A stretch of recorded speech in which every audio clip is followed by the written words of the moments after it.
Good morning, John. One of the things that we are asked to do as humans is to understand things that are far outside of our lived experience. Like, I know what a mile is. I've walked a mile, and I kind of know what 1,000 miles is because I've driven 1,000 miles. But what about 1,000,000 miles? We kind of break a little bit outside of our personal experience, but luckily, humans have had some time to develop tools to deal with this. These are important tools to develop. I want to share with you 5 of them. The Earth is around 25,000 miles in circumference. This is, luckily, almost exactly 40,000 kilometers. Both of those are easy numbers to remember. But are they easy to understand? Yes, kind of. I can take the 1,000 miles that I have driven and imagine doing that 25 times. That gives me an idea. But eventually this strategy breaks when you have to start multiplying numbers that on their own don't make any sense. Like, I don't understand what 1,000,000 1,000 times is, because those are both hard to understand numbers. So what do you do with that? Our minds have difficulties distinguishing between percentages and absolutes. Going from 100 to 1,000 is the same percentage increase as going from 100 million to 1,000,000,000. But in absolute terms, this is the difference between 900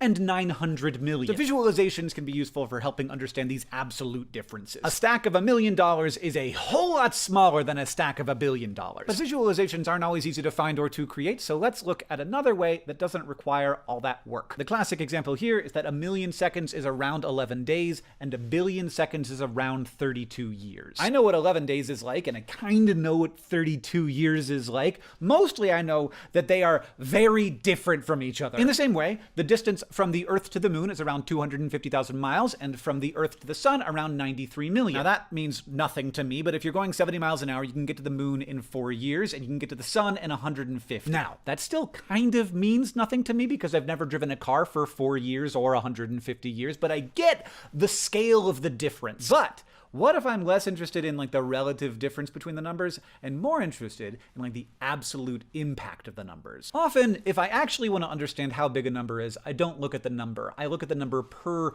unit of relevant things. Oftentimes, I just like to divide by the number of people in the US, like $44 billion is $130 per person in the US, including all of the babies. $44 million with an M is 13 cents per human in America. So calculating relative impact gives us some really good data, but not as much as our final strategy. Oftentimes, absolute numbers are not particularly useful when it comes to understanding the world. If you add up local, state, and federal spending, the government in the US spends around $20,000 a year per person. I actually have a pretty good conception of what $20,000 is, but I don't know what that number means. I have no idea if that is the right number. I could just go on my gut and say that sounds like a lot or not enough. I don't know. So instead, we can compare, and we can see that the US and the UK and Germany and France all spend roughly the same amount per citizen. Norway, which has a bunch of money from oil, is about 30,000. India is about 1,800. These numbers are just a lot more useful in comparison to each other than they are in absolute terms. But if you track government spending per unit of economic production, you actually get a very tight correlation. Bigger economies have bigger state budgets.